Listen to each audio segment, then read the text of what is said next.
When I was in art school, my friend told me that when you go to a premiere, you go to a grand opening of something, and you don't like the work, you don't say, "I didn't like the work." You say, this work wasn't for me. Today's Martin show, it may not be for you. I once had a lady friend that had a breast job, and she told me, I didn't do this for men's attention, I did this for myself.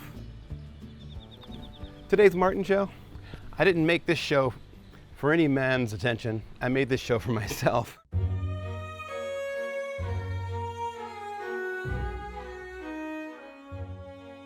It's fall here in Japan, and every fall, the snow cap returns to Fuji San. We call Mount Fuji, Fuji San. So I was driving down the road, and I looked out over the valley, and I saw the white snow cap had returned to Fuji San. And so I pulled over and I attempted to capture it. I wasn't ready, so the camera lens is dirty, and I'm rambling along just like I am right now. A different part of this week, I pulled over to a shotengai. A shotengai is a shopping strip here in Japan. We'll talk about that later. Later on, I was driving and I pulled over to try to get some more shots of something that didn't work out. But as I was going home, I saw this bit of white glimmering stone in this field. And it turned out to be this Buddha, this like beautiful Buddha. And I'm going to show you that. And then just yesterday on my way home from a different adventure, I pulled over and I had this revelation about what it's like to live in exile, and what the quietness and what the stillness does to a person. Shh. Listen carefully.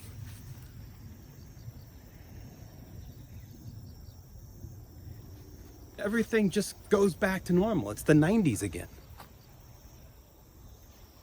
This forced meditation of living in the countryside. So today's show may not be for you, but it's better than doing this. I wanted to make a statue of someone doing this.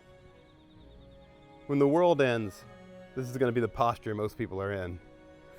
When the asteroids coming, when the bombs are going off and the fires are raging, people are going to be doing this.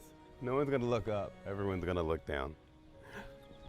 Welcome back to the Martin Show. This show may not be for you, but I didn't do it for men. I did it for myself. I'll see you there.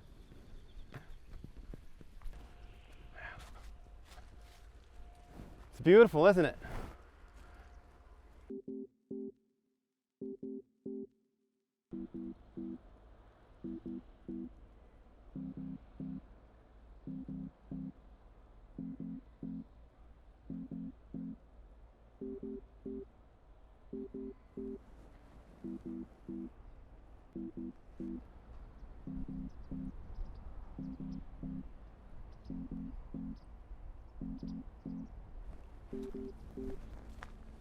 Welcome back to Japan.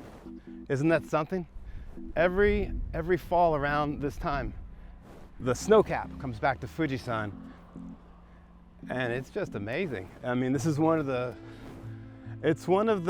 first things that I noticed when I came here that made me realize just how special Japan was.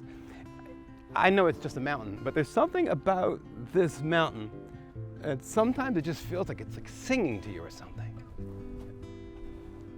And this time of year, when the snow cap comes back for the first time, it's just something else.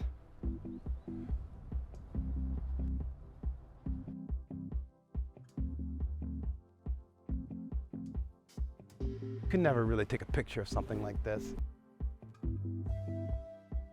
And I'm the 1 billionth fool to stand here and tell you how it makes me feel. So I'm going to show you, and you can see how it feels for yourself. Let's take a look together.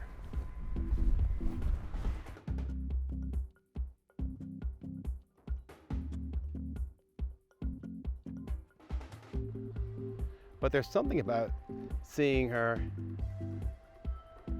on a digital zoomed in iPhone that makes her feel more real.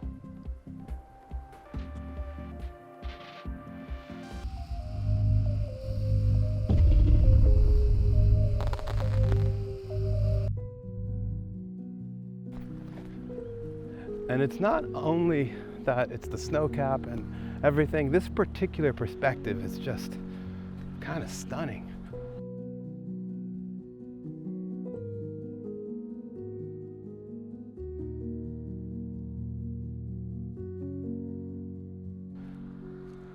They're harvesting tea up there. That's a tea harvester. Slowly going about its business here in Shizuoka.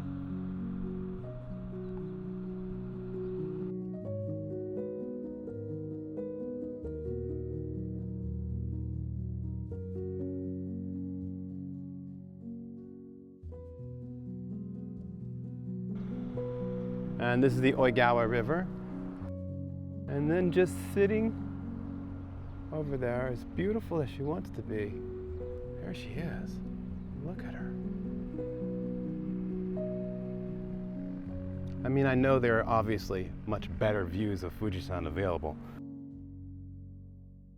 I'm glad you could spend a little time with me today, taking that in. Sometimes you see something really beautiful and it's almost like it didn't exist if you don't have someone to share it with. I'm glad I got to share that with you. The first snow in Fuji San. Here comes the fall. Here comes the fall, huh?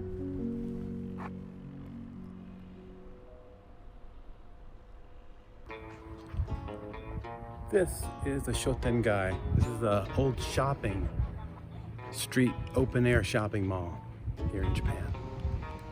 OG. This is one of the things that I think that if it were in America, people would be clamoring to open up their whatever in. But here in Japan, where there aren't that many people, these Shotengais are just sitting by themselves. They kind of remind me of the Wild West.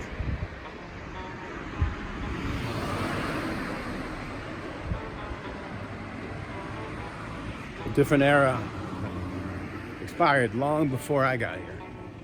But I thought it might be interesting for you to take a look and see what an old shopping street looks like here in Shizuoka. There's a cool mural up here.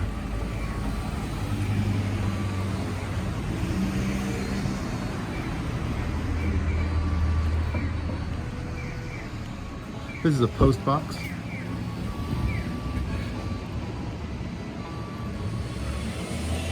Oh, this is a cool one. Look at that.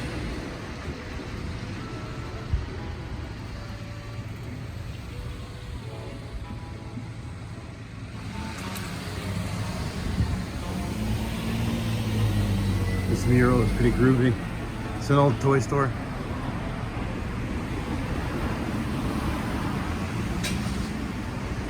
Unfortunately, not the greatest of toys,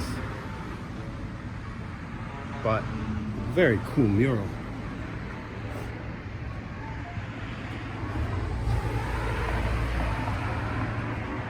Oh, I get it. It's sort of like that's the man in it's a yellow hat, but there's no man. Pinocchio.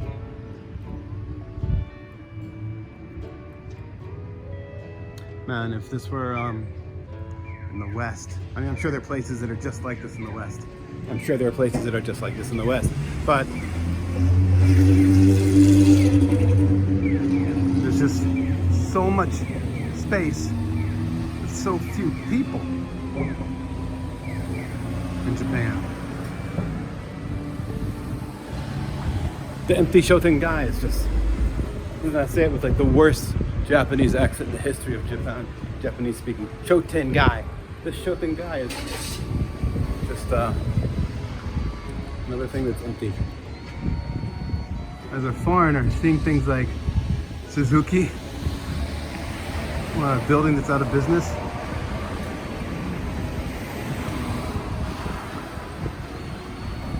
common, it gets really exotic. All right, got a business to take care of today. I'm spending my whole day talking to you.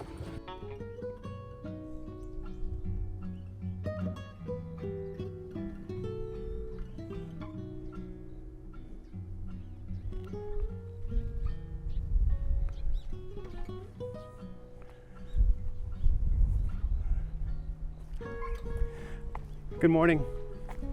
Welcome back to Japan.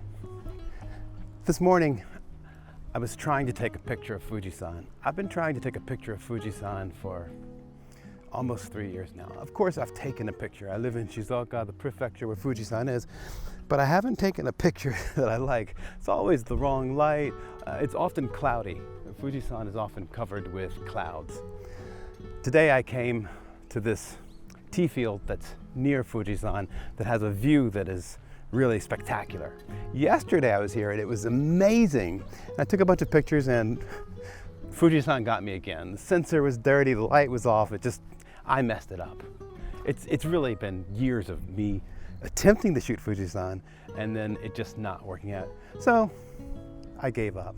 And I was driving through this rambling tea field and something caught my eye and I'm gonna share it with you. Look who's sitting there.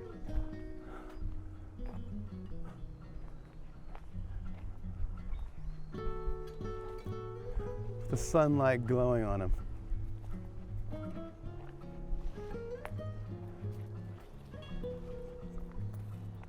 These tea fields here, these tea bushes, these are overgrown, these guys. These guys over here, these are manicured.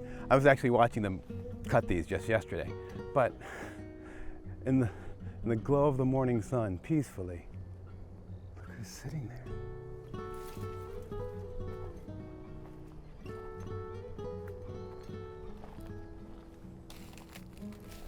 I don't think he gets many visitors. Good morning.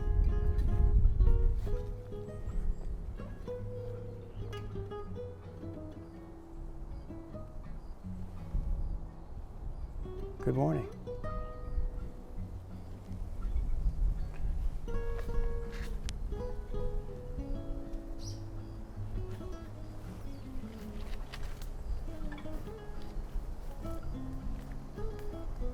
Japan is so full of these types of things. Little precious things.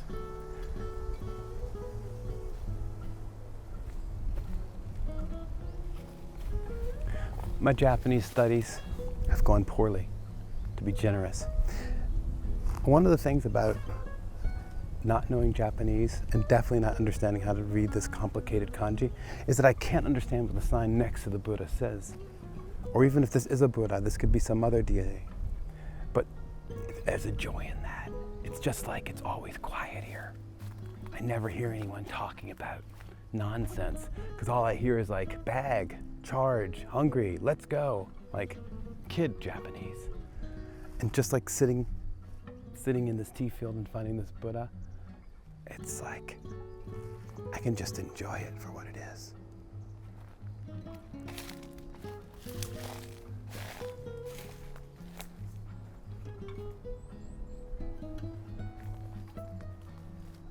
I really don't need a sign to tell me.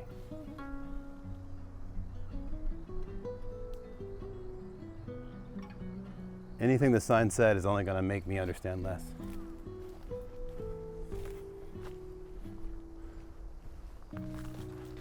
Goodbye, friend.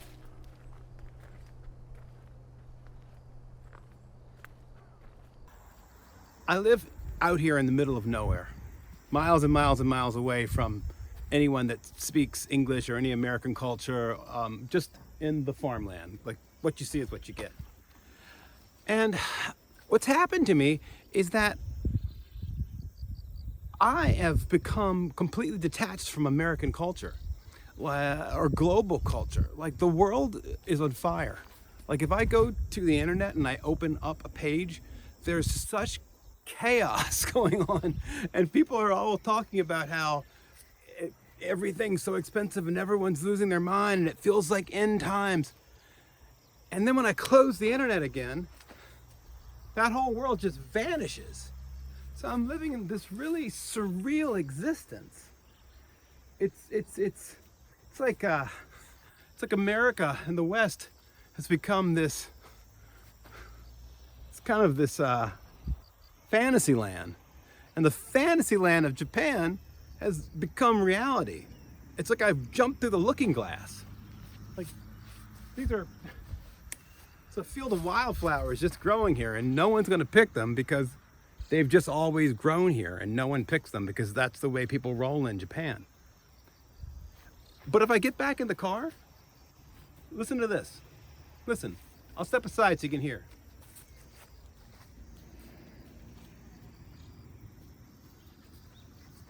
If I get back in the car and turn on any podcast on any subject, it feels like the world's coming to an end. But then if I do this, watch. Shh. Listen carefully.